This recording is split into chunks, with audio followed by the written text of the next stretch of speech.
Salam Kamir, kekaguman ilahi mengarah pada iman dan rahmat.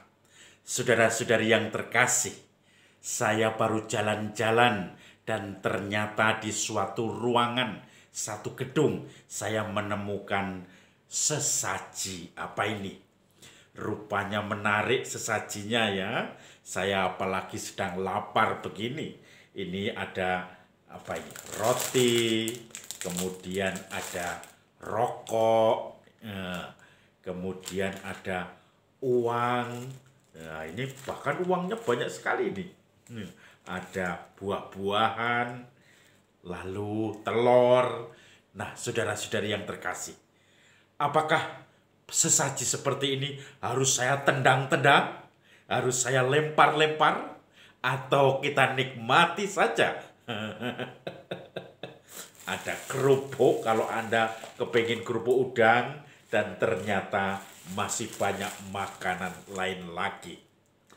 Saudara-saudari yang terkasih, saya teringat di dalam Injil hari ini bagaimana Yesus dikritik oleh orang-orang Farisi. Pada suatu saat Yesus berjalan bersama murid-muridnya di kebun kebun gandum. Pada waktu itu hari Sabat. Kemudian Yesus dan murid-muridnya mungkin kelaparan sehingga mereka mulai mengambil bulir gandum dari pohonnya dan mulai menyesep-nyesep untuk makan dan kemudian dimakan. Maka mereka, orang-orang Farisi, mengkritik Yesus. Kenapa murid-muridmu dan engkau mengambil gandum pada hari Sabat? Memang aturan Sabat itu mengatur bahwa ada banyak, mungkin sekitar 30-40 pekerjaan yang dilarang pada hari Sabat dilaksanakan itu. Jadi tidak boleh dilaksanakan pada hari Sabat. Maka saudara-saudari yang terkasih, mereka melanggar hari Sabat itu karena salah satunya adalah memanen gandum, mengambil gandum dari kebun. Mereka juga masih banyak misalnya membawa ternak ke dalam makanan mereka di padang rumput, dan itu menjadi salah satu larangan. Misalnya juga tabib praktek pada hari Sabat itu juga tidak boleh. Maka di tempat lain mereka mengkritik Yesus yang menyembuhkan orang pada hari Sabat. Hari ini mereka mengkritik Yesus dan murid-muridnya yang seakan-akan memanen gandum pada hari Sabat. Kemudian Yesus mengatakan, apakah kamu tidak tahu bahwa di dalam kitab dituliskan, ketika Daud dan pengikutnya kelaparan, mereka masuk di rumah Allah. Dan pada waktu itu imam besarnya adalah Eliasar. Dan waktu itu Daud mengambil sesaji roti yang ada dalam bait Allah itu, yang hanya boleh dimakan oleh para imam-imam. Tetapi Daud memakannya dan memberikan pada pengikut-pengikutnya yang kelaparan. Jadi saudara-saudari yang terkasih, kalau kita katakan sesaji, persembahan, ini juga Daud mengambil, padahal Daud melanggar karena aturannya adalah hanya boleh dimakan oleh para imam-imam.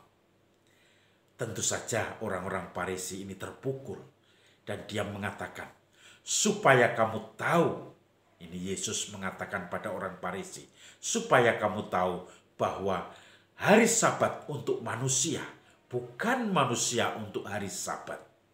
Dan kamu harus tahu, Anak manusia lebih besar daripada Sabat itu sendiri.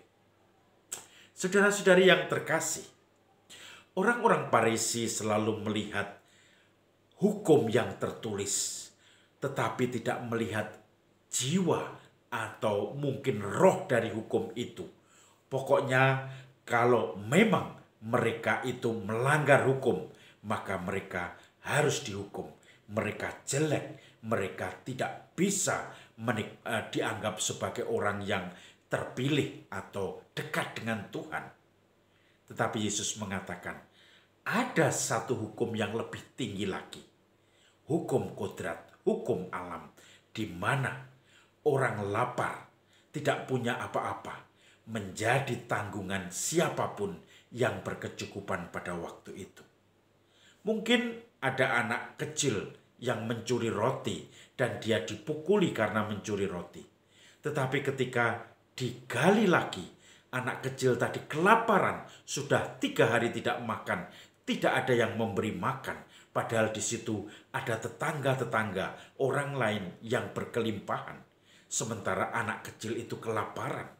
Maka ketika dia mengambil roti itu dari orang yang kelimpahan, dia sebetulnya tidak melanggar hukum karena dia juga punya hak untuk mendapatkan hukum yang kebutuhan yang asasi, yaitu makan tadi.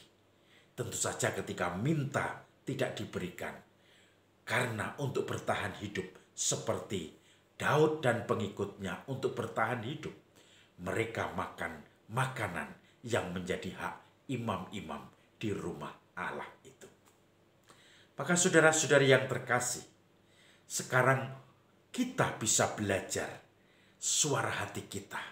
Kita bisa belajar common sense kita, hukum kodrati dalam hati kita. Ketika kita menghayati hukum-hukum yang tertulis, kita akan mencoba memahami roh apa di balik itu. Dan kita akan mencoba menangkapnya. Dan itu biasanya sesuai dengan hukum kodrati di dalam hati kita.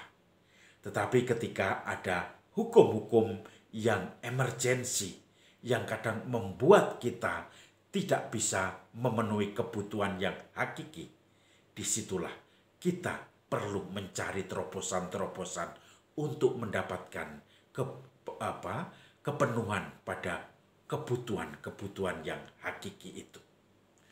Saudara-saudari yang terkasih, semoga kita tidak hanya melihat hukum-hukum dari luarnya saja.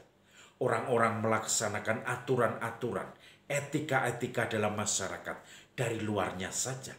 Tetapi kita memahami dalamnya, memahami orang itu, tingkah lakunya, karakternya, dan juga memahami apa di balik aturan-aturan yang mengikat masyarakat. Agar kita tidak hanya boleh tidak boleh, tetapi mana yang baik, yang menggembirakan hati Allah, dan mana yang tidak baik, yang tidak dipuji oleh Allah. Itu yang kita hindari. Saudara-saudari yang terkasih, salam kamir, kekaguman ilahi mengarah pada iman dan rahmat.